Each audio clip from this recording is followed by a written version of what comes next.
I think I give up. Oh my gosh.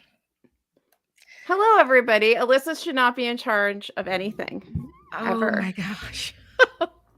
I have no idea what this live is even going to be like. I don't know if we started and stopped and because I got kicked out. I don't know what it looks like. I don't know what is Oh, occurring. But hello. Yeah. hello. Hello. Ay, ay, ay. And is it not? It's not like Riverside. Can you like go in and just see No, what's been nothing is recorded? recorded in the background. So Ooh, yeah, yeah, yeah, yeah, yeah, yeah. say, hey, hi. I woke up with a terrible migraine and I'm in charge of the StreamYard. So it's all messed up. Oh my goodness. Anyway, you want to quickly tell the people what you've been reading, and we can Oh kind of my get back to goodness. wherever we were before I was an idiot. Yes, so I've been reading lots of things, one of which is this debut collection of stories called When Trying to Return Home by Jennifer Maritza Macaulay. It's coming out February 7th from Counterpoint. And it says a dazzling debut collection spanning a century of Black American and Afro Latino life in Puerto Rico, Pittsburgh, Louisiana, Miami, and beyond, and an evocative meditation on belonging, the meaning of home, and how we secure freedom on our own terms. It is very good. The first story was extremely explosive, really like grab your popcorn kind of a story. A mother and a daughter get together because the mom wants to get her son back. He was taken away from her and is now living with this nurse who apparently is not treating him well. The son has kidney failure. So the daughter's in college. She doesn't want to do it.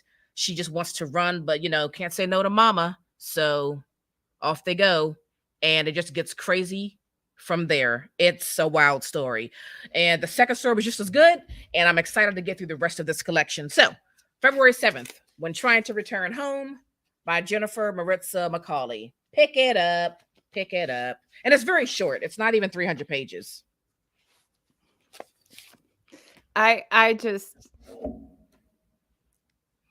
I'm embarrassed for myself today.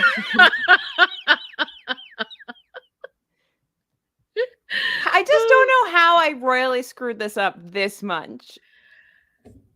I feel like we haven't been a StreamYard in a minute. It feels like we haven't been in here for a while. You know? Naomi, I don't know. I need help. We had a whole ass discussion, We sure not did. live. We sure did, folks. We sure did. At least we saw it before we got into the main event.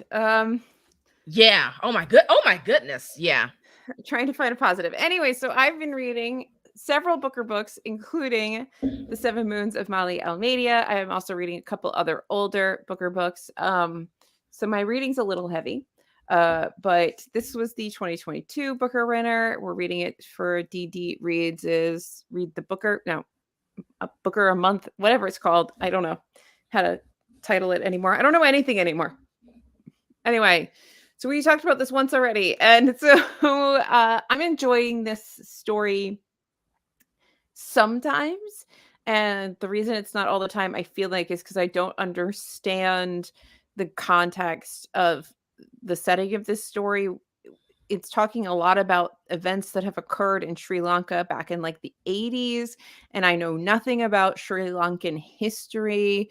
So I feel like I'm missing a lot of big points or like big takeaways, and it's affecting my ability to, I guess, truly connect with the text. So that one's on me. That's my bad. Just like the stream. This is my this is my bad.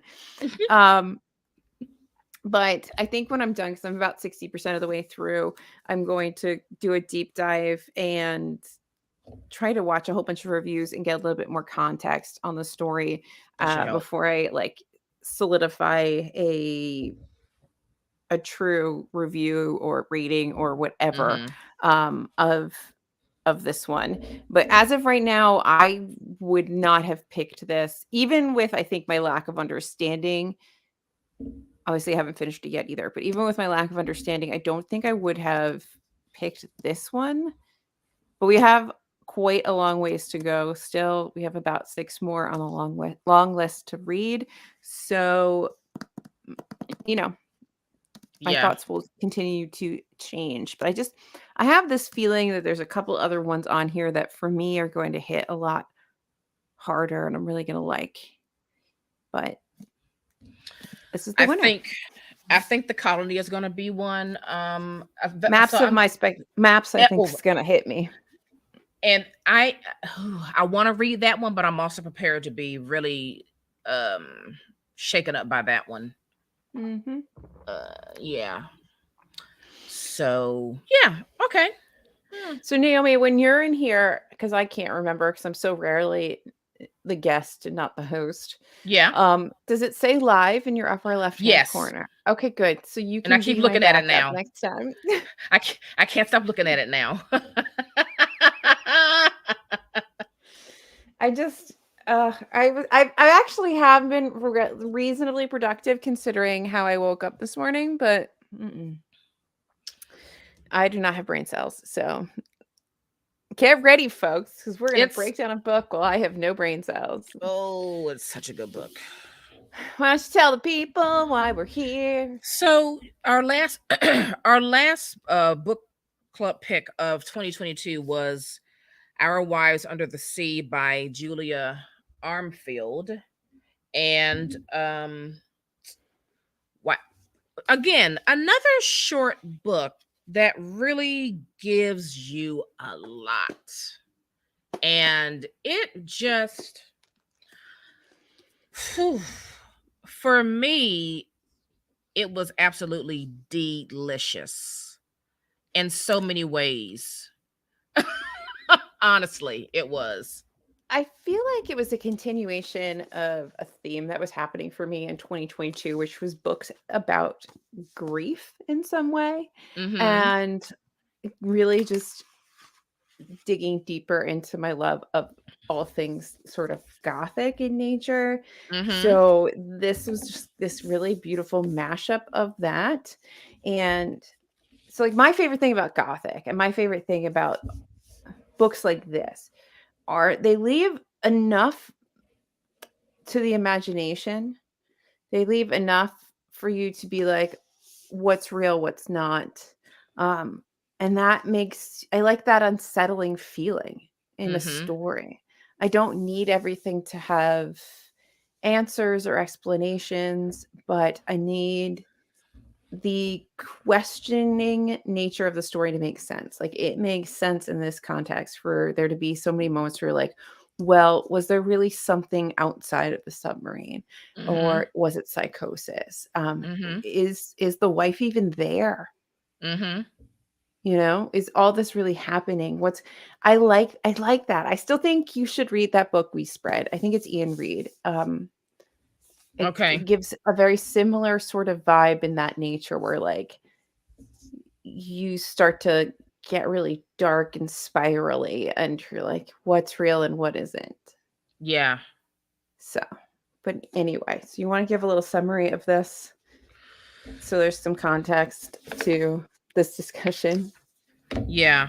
I'm actually just going to read the inside flap so we can hurry up and just get into the meat and bones of this thing.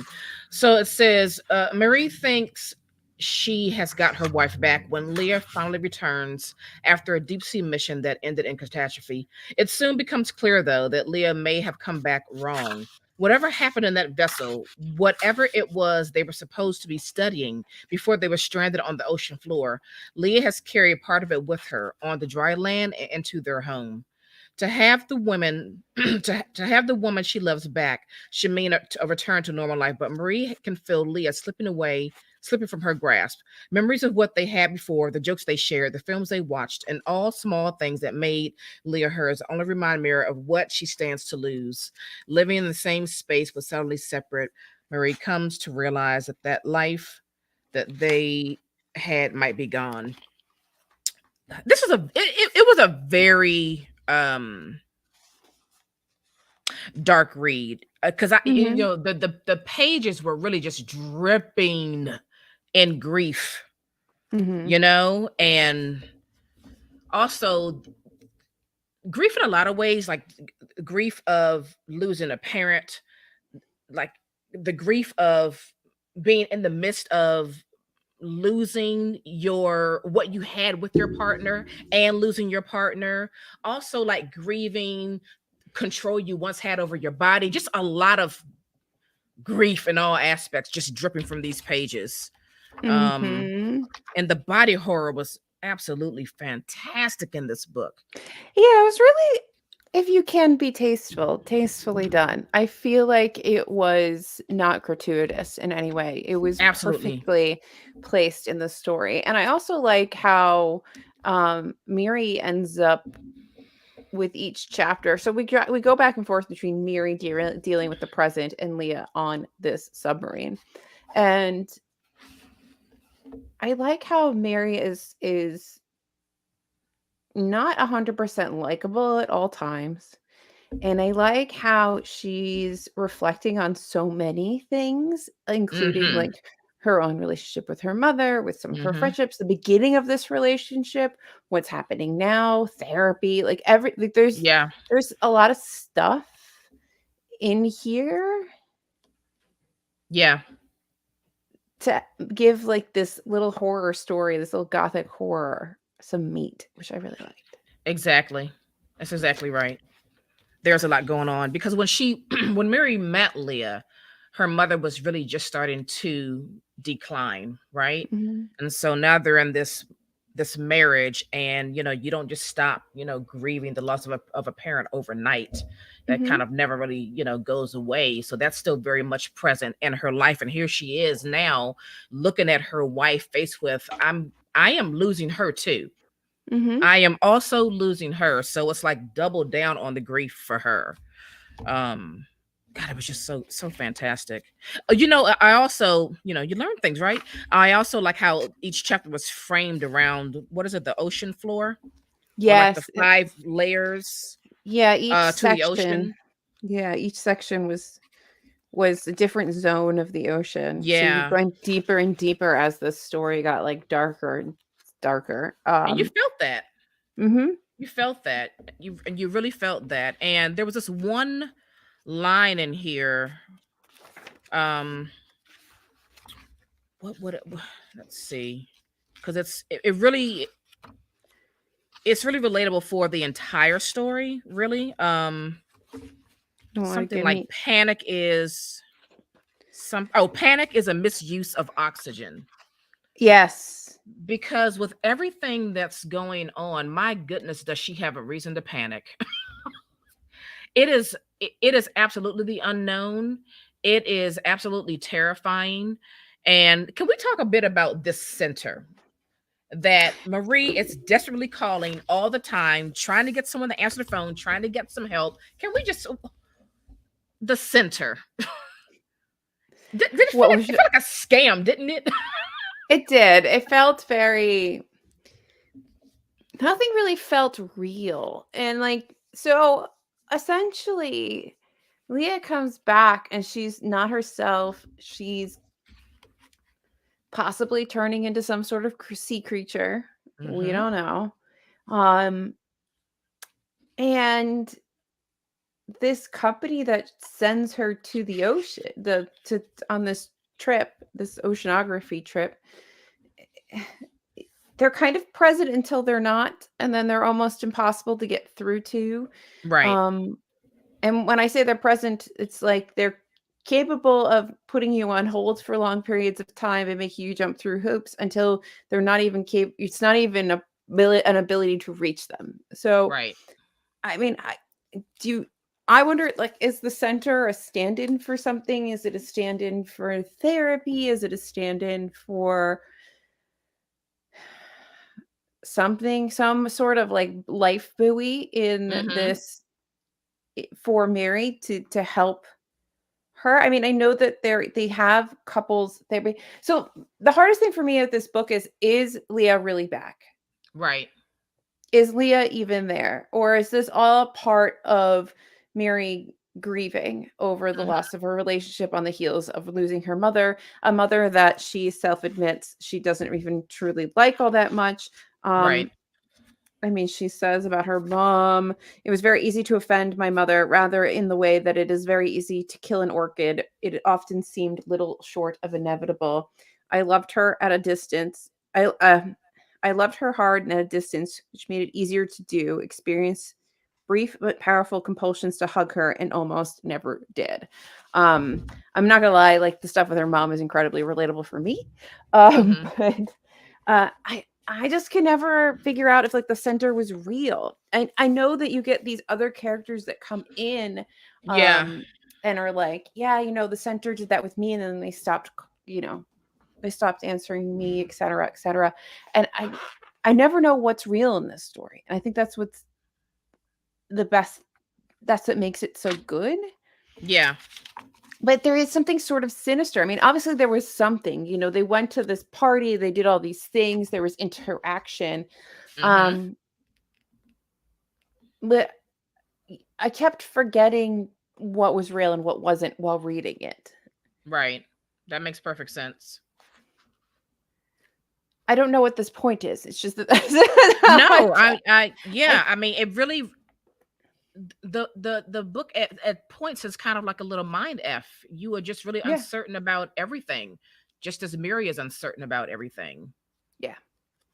You're right there with her. We also do not know. Are you just recounting what actually happened? Or like, I don't know. Is it a coping mechanism? I don't know. Who knows? I don't know. And then the places with Leah seem the most sane. But did Leah ever even come back?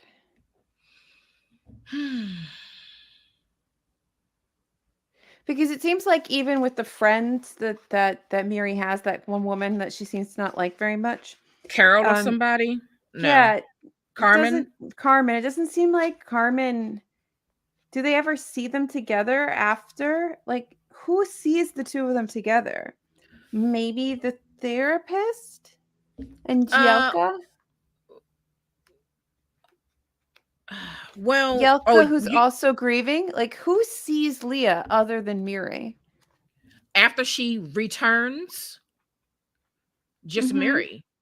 Because she really, and remember, Yelka, the other lady at the end of the story.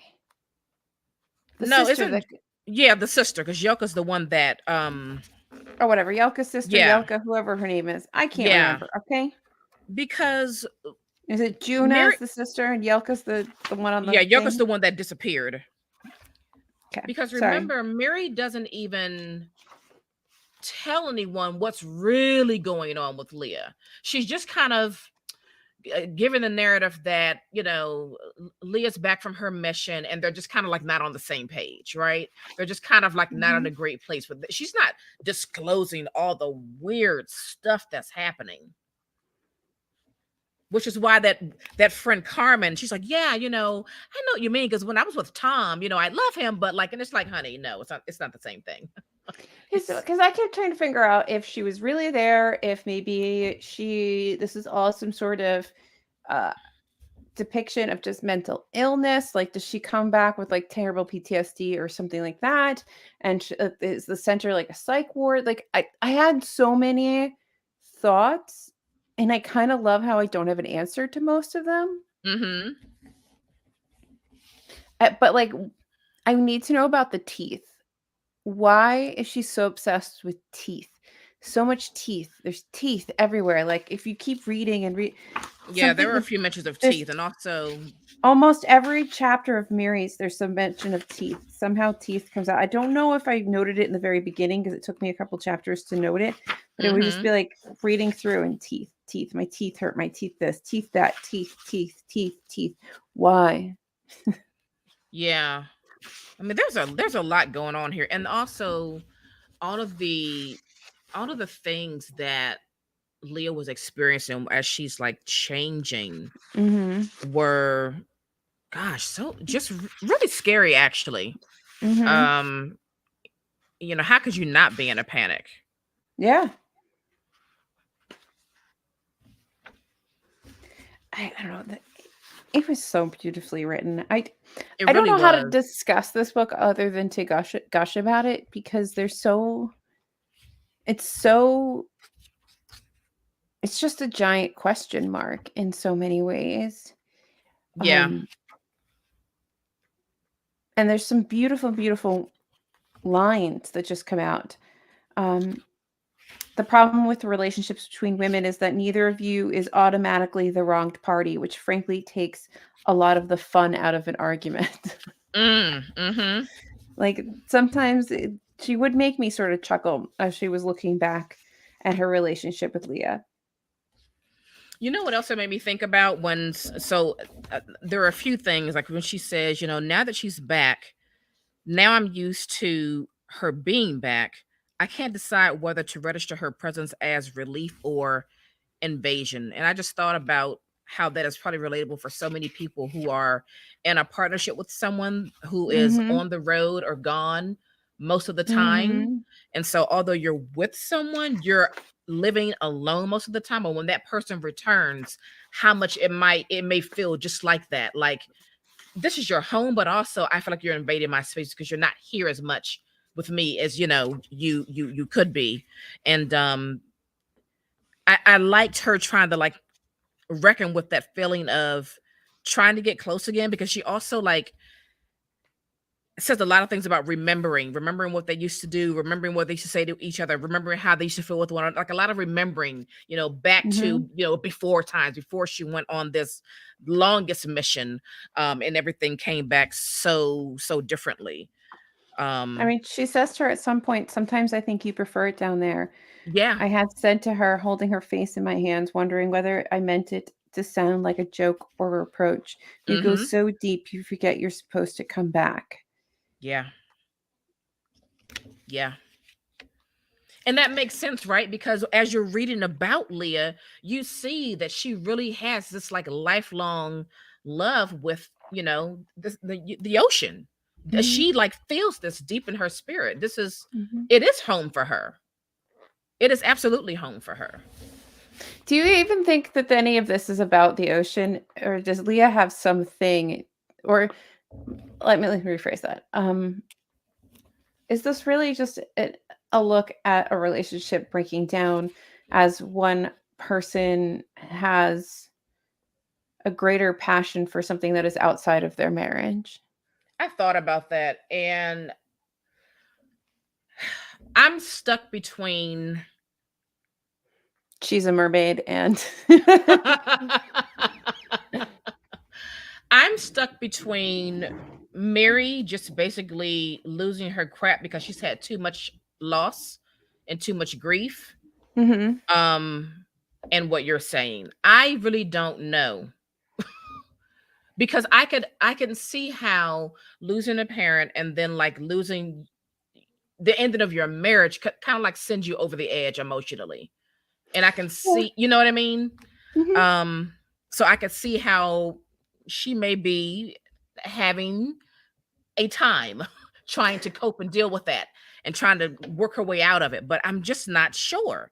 Or what we've read really what happened? I don't know. We never will. I know Um, it's oh man, but it's but I mean, I don't know. I think we had very different divorces and stuff, but I was initially very like a lot of feelings, scared, embarrassed, nervous, a whole wash of emotions over telling anybody that he had even left. Um, and I kept that secret for a long time and dealt with that with certain people and then slowly started to divulge it to certain people as time went on. I also had a longer process where mhm. this was going on. Um, and I can see how if this is really, a breakup and Mary is trying to process everything, it makes sense to me, like from my own experiences, why you're telling Carmen, "Oh no, she's back. She's she's she's like she's a little sick, like she's a little under the weather." Mhm. Mm-hmm. because you don't want to burden your friends. You're embarrassed. You're not ready to say it. You can't even process it. There's so many layers to sharing that personal of a moment with people. Right. And Right. she does seem like the beginning of her relationship does very much seem like almost like she's kind of in awe of Leah. Like Leah is very driven and amazing and all these things. Mm-hmm. And she seems to latch on to Leah. Like Leah is the dominant person in this relationship. The dominant, more experienced person as well. Mhm. Mhm. Is So, it without her, like she pardon the pun, she's a fish out of water. But right. like But bump. but Yeah. y- you know, I don't know, it's a good freak. It's how many times can we just say it's fantastic? It's fantastic. Yeah. It really is. Yeah. You walk away with so many more questions than answers. And I'm okay with that with this book because it just kind of worked. Um, Do you want to talk about this whole like chat group she goes into? Because she goes into all these chat groups. oh yeah, that was So weird. she's in this chat group with all these people who like fantasize about their spouse dying. Is that what it Yeah, is? something like that. Yeah. That was Because so funny. I was just flipping and I was like, does anyone else find the possibility of the comeback kind of worse than the idea of death? Someone posted. Not that you don't want them to return, but rather that that's the tormenting thing, the thought that they might do. Yeah, you know why. And I mean I understood that statement, especially if someone's been gone for a long time. You wonder, are they gonna come back? Will things be the same? Yeah. Or will it be worse? The sense of loss was convoluted by an ache of possibility, by the almost but not quite negligible hope of reprieve. The grief Mm-hmm. process is also the coping process, if the if the grief process is frozen by ambiguity, by the constant possibility of reversal, then so is the ability to cope. Mm-hmm. I like this is why I just don't think she ever came back. I really truly don't think she ever came back or they broke up. Like there is no Leah. I think that Mary is alone. Like alone. And here's the line that kind of makes you think that, well, for me anyway, when I right after what you just read, when it says it's not grief, one woman posted, it's more like a haunting, Mhm. you know? So like I need to know if people have read this what Yeah. do you What was think the is what? actually going on? Mm-hmm. What was the what? Yeah. Oh, the mother stuff. Oh, I have like all these mother things. I need therapy. I see my mother and myself, though less in the sense of inherited features and more in the sense of an intruder poorly hidden behind a curtain. I see her impatience in the skin of my neck, her anger in the way my hands move. I see her when I press my tongue to the inside of my cheek with irritation, yet refuse to do anything to make a situation better. I see her when I assume people are worse than they turn out to be. Yep. And when she's describing the things that's happening with her mother, I really felt like, okay, this is touching on, I think, most of our fears, which is our bodies deciding to go against us and break down, and we Mhm. have no control over it. I think that's Mhm. many people's fear, just our body just saying, "Nope, I'm done. I'm going to start falling apart, and there's nothing you can do about it." That is a fear for a lot of people. I like when she says, when she became ill, much of this self-imposed rigidity was lost. My mother's face untethered but subtly uncontrolled. She became prone to involuntary facial and bodily spasms, struggled to regulate her body's speed, its movement through space, its sudden dislocating stops. It became crueler, unwatchable. Ugh.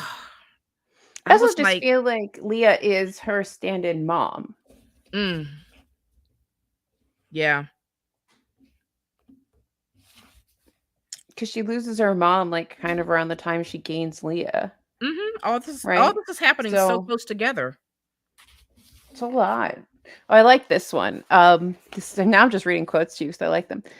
Something I find incredibly boring, Sam said, is that everyone's conviction that love is different for them, somehow harder. Do you know what I mean? I just don't think it's that complicated, honestly. If you're with the wrong person, it's hard. It's just another way of thinking you're special, the way everyone does when they're a teenager. You think you aren't able to love, except that you are. Of course you are. You think you aren't able to love correctly or the same as everyone else, except that, of course, you are. You just You just haven't done it haven't yet. had a chance to do it yet. You're not Yeah. special. You're just waiting. Yeah. There's like Yeah. some good little nuggets of things wrapped in this.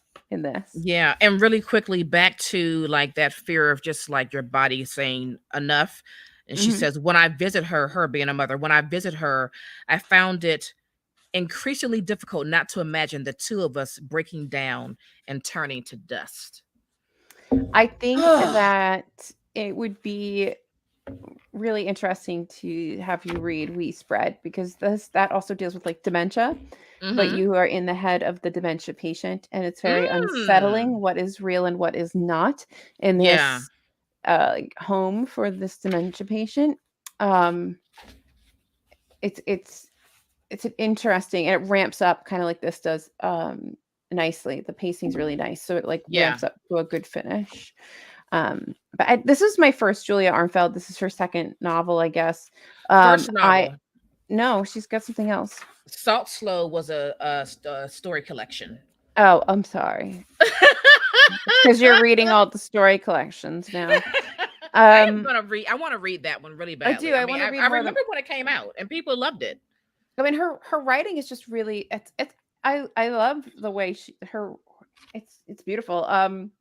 My heart is a thin thing these days, shred of paper blown between the spaces in my ribs. I mean, that's beautiful. Yeah, yeah, yeah. I don't know. I just, I love not knowing what's really up. Hmm.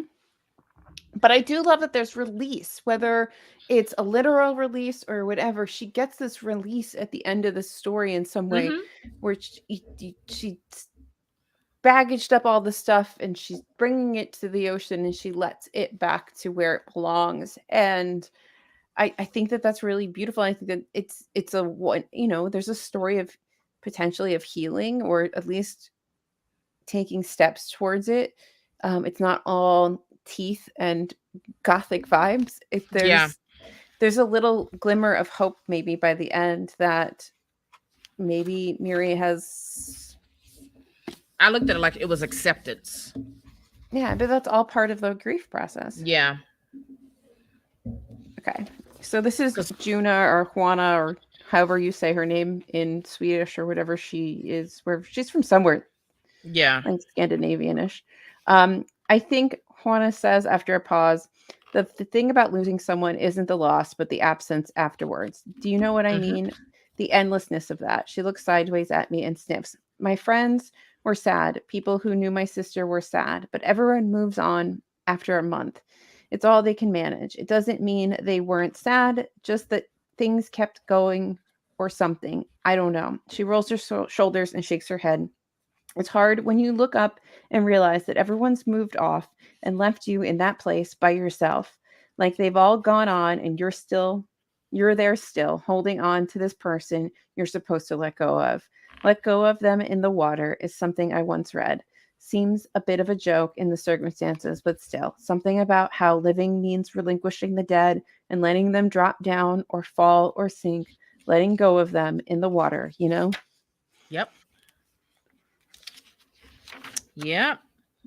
It's And I like when at the end when she beautiful. says, you know, passingly, I think that this might always have been inevitable, that perhaps she had always known it, but had wanted to hold on for me for as long as she could. I I wonder so many things. Like, did Leah come back with the terminal illness? Did Leah come back and break up with her? Did Leah die? Did Leah, like, there's so many. Mm-hmm. But what is that she has to let Leah go. Yes. And she's coping with that. Or trying to cope with that. She's trying to cope with all the feelings of dealing with her mother that brings up. And you get this really suffocating glimpse into being stuck in a submarine under the sea, Mm-hmm. which is terrifying. Absolutely. Absolutely. Could not imagine. I won't go in a dry docked submarine. Tell me about No, it. thank you. Tell me about it. No, thank you. Yeah. I want to know about this center.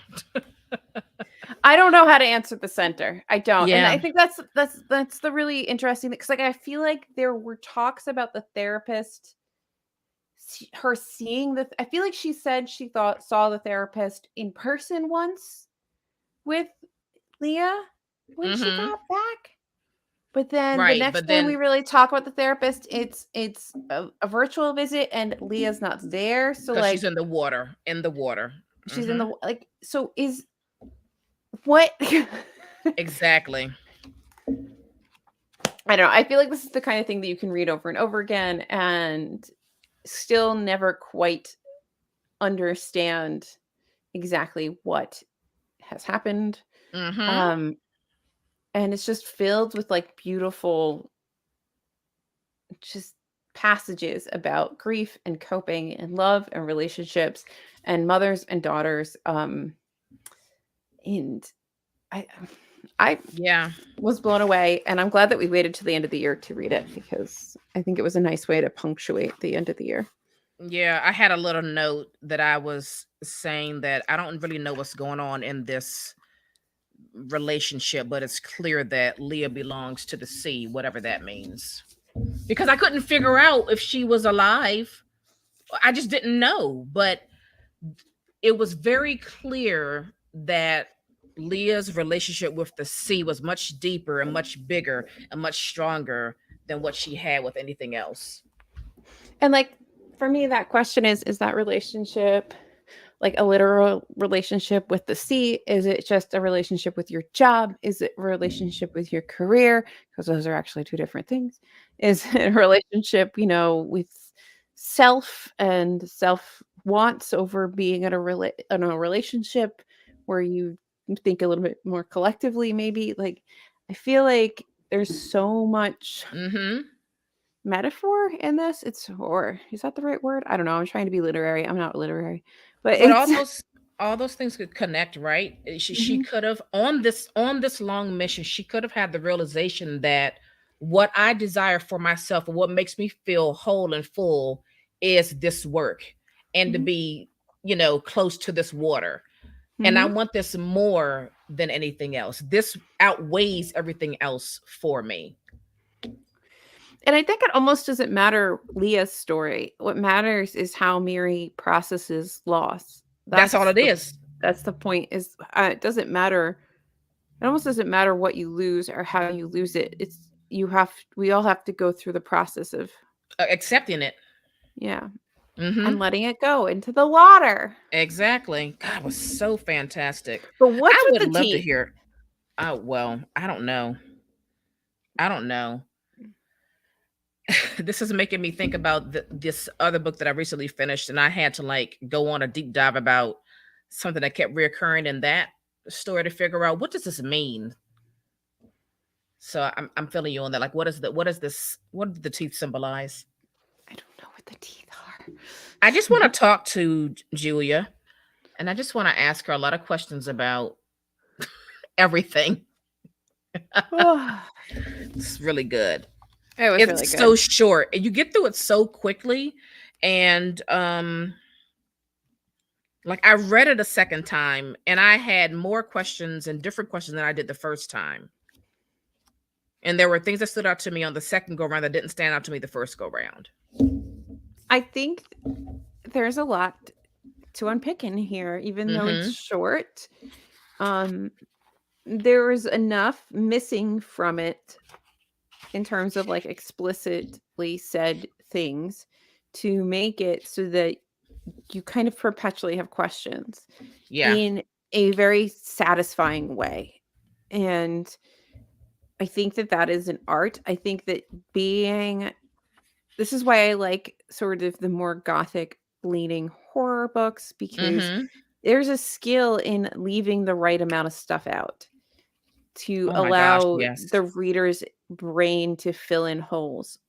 and that's how they self-insert. Like you read a Gothic story, and before you know it, you are self-inserting because you're inserting your fears, your worries, your reactions to the mystery that you're in, as opposed to some of these other stories that are really gratuitous in like violence and just trying to be really overt in things. Those don't give me the same they don't have the same impact for me Right. as the more Gothic stories do. Exactly. Oh, hang on. I have a question here. This is like on page 151. I said, wait, is Leah the center? And here's why I wrote that, because it said this is when Mary's trying to call the center again, and she's like, maybe I should go there. And she's like, okay, am I hoping to say, if I get there, can you fix her? Can you give her back again, but better? I was like, wait, is Leah the center? I was just I think there's a lot, and I love it. Oh my gosh. That like immediately I was going to pick up on the mother-daughter stuff, especially this mother-daughter relationship. Cuz like we don't have to go into like a therapy session here, but like I really felt that like I loved her hard and at a distance. Like I understand, not every relationship, you see a lot of things where people talk about like, oh, I got no contact with my family. Not everybody can do that kind of thing, because it's not about that. Like, maybe that's not your goal. Your goal is to try to sort of live within the flaws of the people you love, and find a way to cope within their flaws, right? Let's think about like Betty and the dad, like loving people despite anything else that could be wrong with them, right? Yeah. And that it's in and of itself can be a very difficult thing to do. And sometimes the easy, hard decision is to go no contact, right? It's not an easy decision, but the easier solution is to go, no, I'm not going to do this. The harder decision is to love someone from a distance. Right. Whether that's physical or like you put it, emotional distance, because you have to protect yourself, but you still ultimately love that person. So I really loved that there was like this exploration of that kind of mother-daughter relationship. But like clearly she cares, but also she can't give herself fully to that caring, because there's injury. She's, there's wounding going on. And you have to protect yourself as well. Exactly. But that's why I feel like Leah leaving is so devastating. Leah leaving, in whatever sense we are using the words leaving, is because she gives herself sort of a lot more freely over to Leah, and to not have her after losing her mother that's a lot to process. Yep. It really is. Oh, it's so good.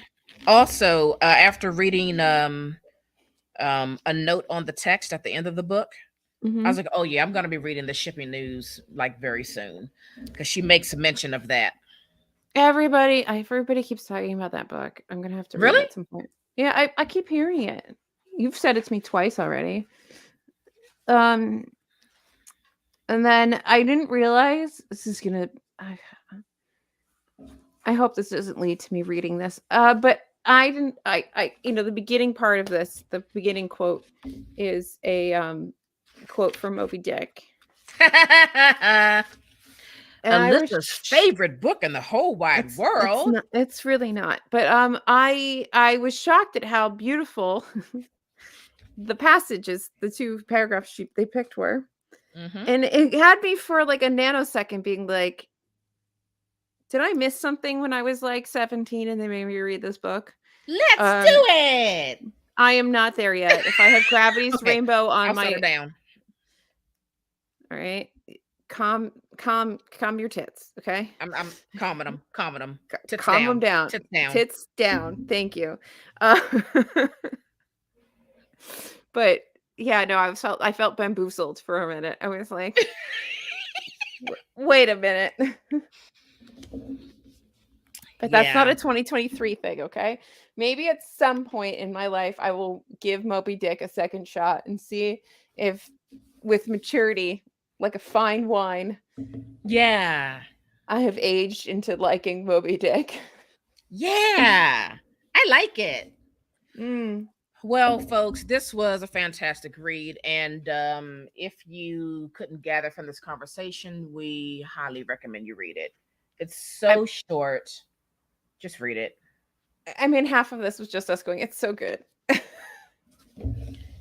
I mean, there's a lot to get into. But there is, and it's really hard to break it down. And I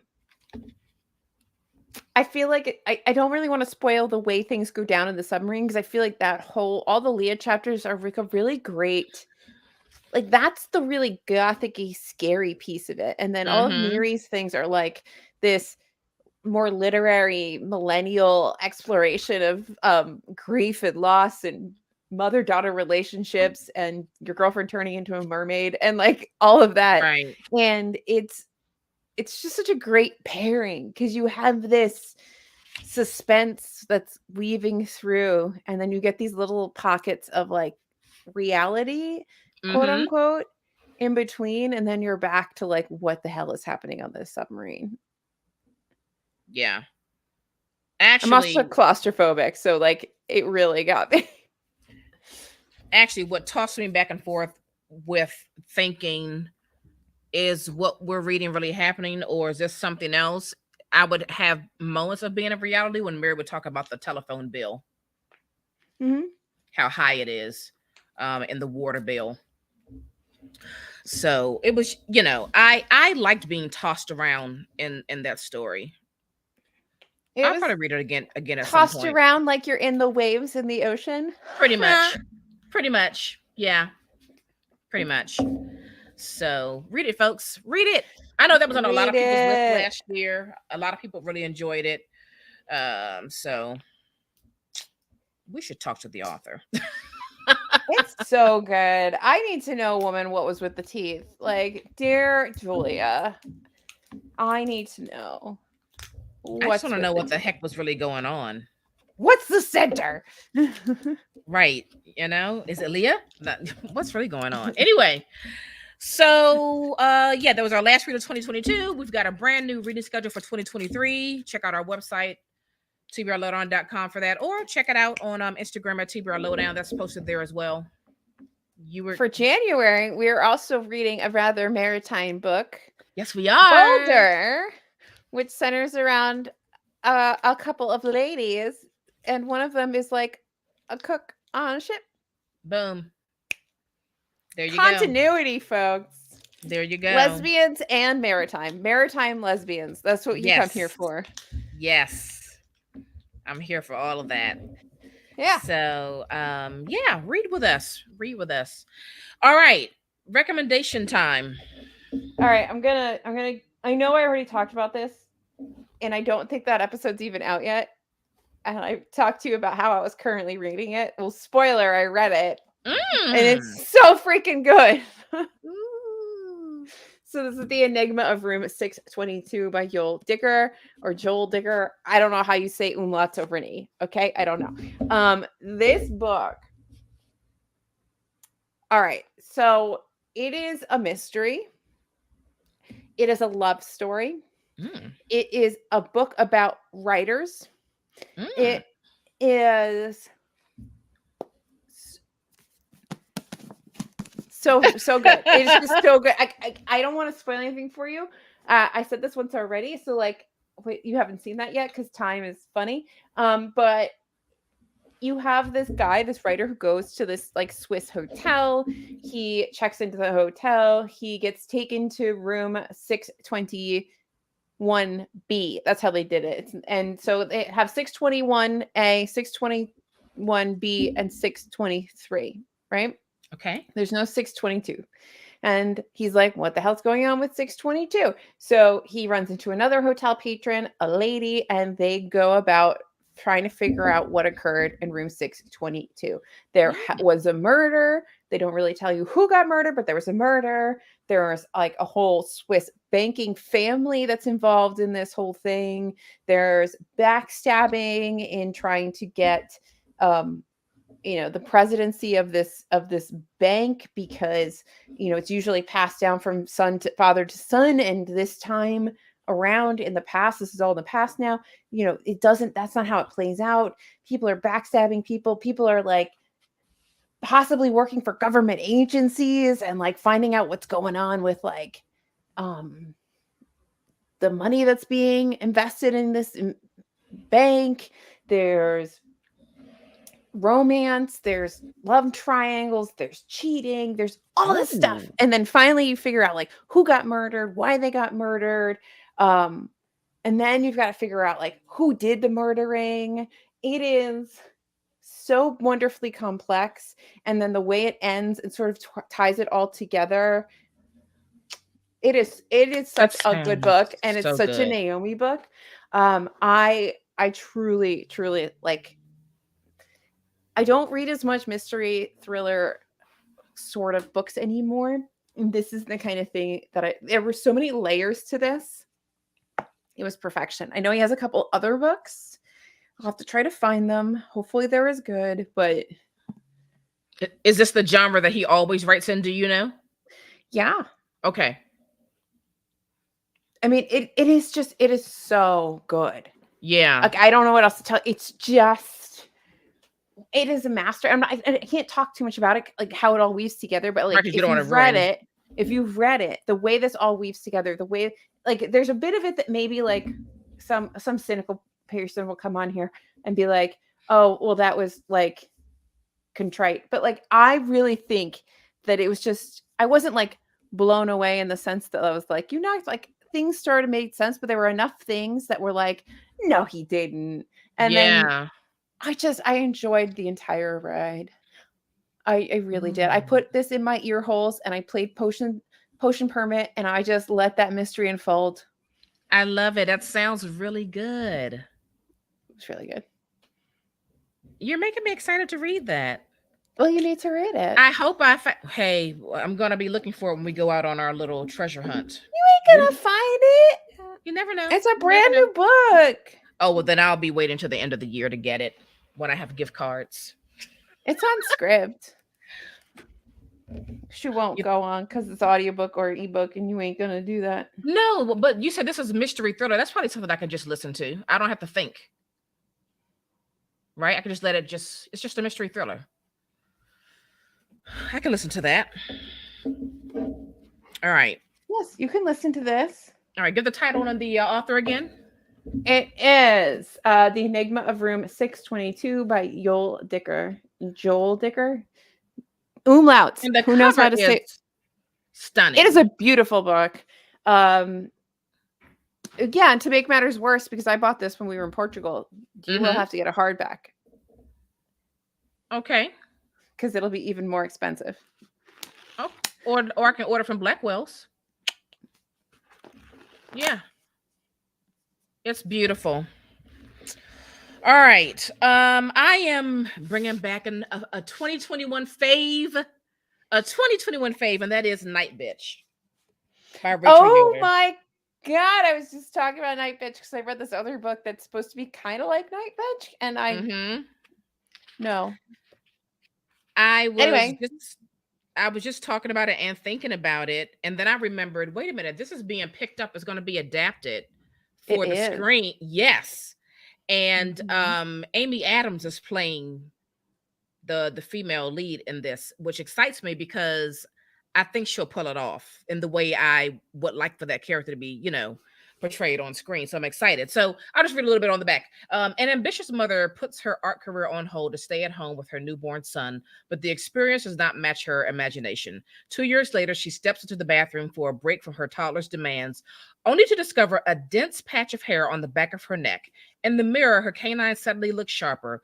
Her husband, who travels for work 5 days a week, casually dismisses her fears, course he does. From faraway hotel rooms. As the mother's symptoms intensify, her temptation to give into her dog impulses peaks, and she struggles to keep her alter canine identity secret. Seeking a cure at the library, she discovers a mysterious academic tome that becomes her Bible, a field guide to magical women, a mythical ethnography, and meets a group of mommies involved in a multi-level marketing scheme who may also be more than what they seem. I forgot there were like MLM people in that book. I need to reread that. Yes, I plan to whenever, I don't even know if they're in production or whatever, but whenever this adaptation is slated to premiere, I'm going to read this again right before, because I just had the best time. This is one of those books where I hear it's coming out and I read a little bit about it, and I just feel in my soul that it's going to be for me. And it absolutely was. I loved it so much. Anyway, Night Bitch by Rachel Yoder. Get a copy now. I need a copy. Also, I just finished listening to I Love You, and I've chosen Darkness. Death. Death and Darkness. Darkness. I always say violence, but darkness. And I guess I didn't really pick up on it until someone said it to me, and I guess there are Night Bitch vibes, but like there's just something was more relatable for me to Night Bitch than there was to the other, to I Love You, because I don't know if it's because it's out west and there's like a culty element to it, and like instead of being like, because she's like in New England or something, right, in Night Bitch, and but it's interesting. I would be curious to see if you can read I Love You, but I've chosen, and see if what you think of it. I'd love to know what your thoughts on it. I also want to reread Night Bitch to see how I feel about it. Like it was fine. It was fine. And it explores a lot of the same things. I kind of read a bunch of like millennial women struggling with being moms and professionals in the last few days, and it's a very interesting genre for me to be in as a millennial woman with no children. So like there's things like I can relate to, and then there's things I just don't like. I don't relate to a lot of the child stuff. But yeah, no, there's a lot of millennial women struggling books out there. So I'm excited to see what that adaptation looks like. I tell you what, boy, Hollywood is just like, Hollywood is scraping up all the rights to so many books. I cannot keep up with all the things that are slated to be on screen. Yeah, the question is like, when are they going to come up, and are they going to be any good? And like what projects? So many projects get scrapped before they ever even begin. So it's hard to get excited for things. Well, I can tell you, we should get excited about Killers of the Flower Moon, because like it's got all the people in it. It's got all the people, and I'm looking forward to that whole production. And I think it's going to be Scorsese that does it, right? And I think they threw him like a asking me questions. I know. You. I think Scorsese is doing it, and they threw a lot of money at him, and he's like working on it for over the next, I don't know, 3 or 4 years. No, I don't know. I haven't even read the book. Oh, that's right. We'll get you a thrifted copy. Yeah.